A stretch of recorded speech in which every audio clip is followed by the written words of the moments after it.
Hi, my name is Connor Dixon, and today I'm going to be giving a speech to you about gun control and the right to bear arms. In my speech, I will be talking about why I believe private citizens should need to pass a weapons safety test before buying or using any sort of weapons or firearms. In the world around you, you can see several different types of crises, dilemmas, and other sorts of terrorist actions. Many of those are pointed towards our own citizens, acting upon their own citizenship. Americans are fighting against Americans, using deadly forces such as guns, weapons, and firearms. Some people say that if we propose a ban on guns, it will stop crime. However, this is not necessarily true. Outlaws will still be outlaws, even if the measures are taken so far as to take away their weaponry. They will still find a way and a manner to use weapons against the United States of America and their own people.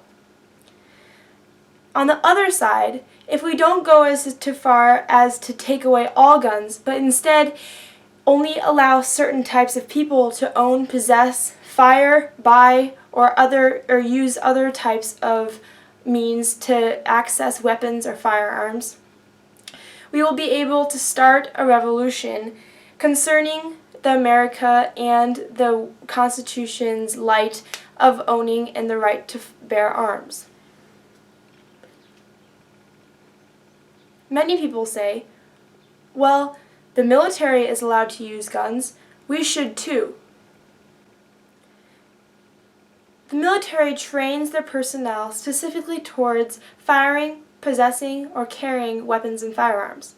The Marine Corps especially handles this subject heavily, as they instill the line, "Every Marine a rifleman." This means that every person in the Marine Corps has the ability and knowledge to fire correctly a weapon. The four weapon safety rules in the Marine Corps are: treat every weapon as if it were loaded. Never point a weapon at anything you do not intend to shoot. Keep your weapon on safe until you are ready to fire, and keep your finger straight and off the trigger until you intend to fire. That is just one of the learning principles that the Marine Corps teaches their soldiers to keep them safe while they learn to be riflemen. Public citizens, on the other hand, do not necessarily always have this type of learning and expertise. Many hunters learned to shoot from their fathers or from a line of generations, and thus only passed down or learned through experience. Not such experience as on a range with teachers or instructors, rather experience in the woods with a deer, or in the woods with another type of hunting animal, and learned from pass or fail.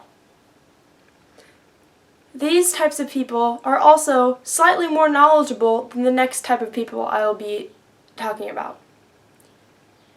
Crimes today committed towards the United States citizens concerning guns, weapons, or firearms are extremely difficult to put under specific boundaries, because each type of crime committed can be put under a different jurisdiction. If the person who committed the crime was from the Chicago area or the poor area and was a young black male, his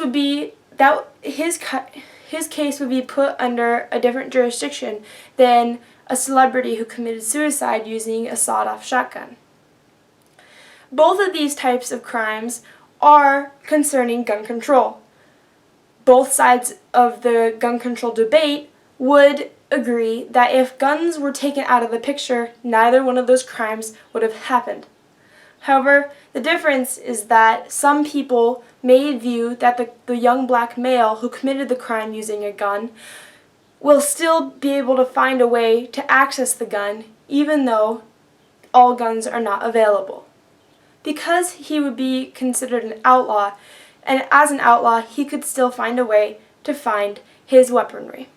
However, law-abiding citizens, such as the celebrity who only committed suicide using the shotgun, if he did not have that shotgun to use, he might not have committed suicide and thus would have been better off and still alive. Making citizens pass a test before eligible to own or fire weapons will ensure that only those who are educated enough on weapon safety will be firing those weapons. This way, with this in place, hunters who learned weapon safety through generations of practice in the woods by their grandfathers and fathers will still be able to own, practice, and shoot their own guns, weaponry, or firearms. It is proven to the government that they are eligible to do this because they passed that weaponry law and that test. Private citizens, such as any random person on the street who already has concealed private citizens who already have a concealed carry permit will also be able to pass the test with flying colors because they know the safety rules. However, the young black male in the poor area who committed the crime to rob a bank with that gun would not be able to use the safety measures because he does not know the correct safety and the most efficient safety measures on that weapon. He did not take any learning or educated classes on that weapon. He only knew to cock and shoot. In a research study conducted by Johns Hopkins Center for Gun Policy and Research Statistics show that the less murder rate happens when there are less guns present. This study from the Johns Hopkins Research Center for Gun Policy and Research found the murder rate in Missouri jumped 16% after the repeal in 2007 of a state law that required anyone purchasing a handgun to obtain a permit showing they had passed a background check. Quote, "This study provides compelling confirmation that weakness in firearm laws lead to death from gun violence." Quote from Daniel Webster, that study's lead author, in a statement conducted by Time magazine. Therefore, we don't necessarily need to take away all guns. However, we just need to make sure that the people who are using guns are educated enough on the danger, the safety, and the requirements necessary to fire, buy, possess any weapon, firearm, or handgun. In another case, Australia had 30 gun homicides in 2010, which amounts to 0.13 gun deaths for each 100,000 people. Australians hold 3 to 3.5 million guns at a rate of 15 guns for every 100 people. In the decade before Port Arthur, Australia saw 11 mass shootings.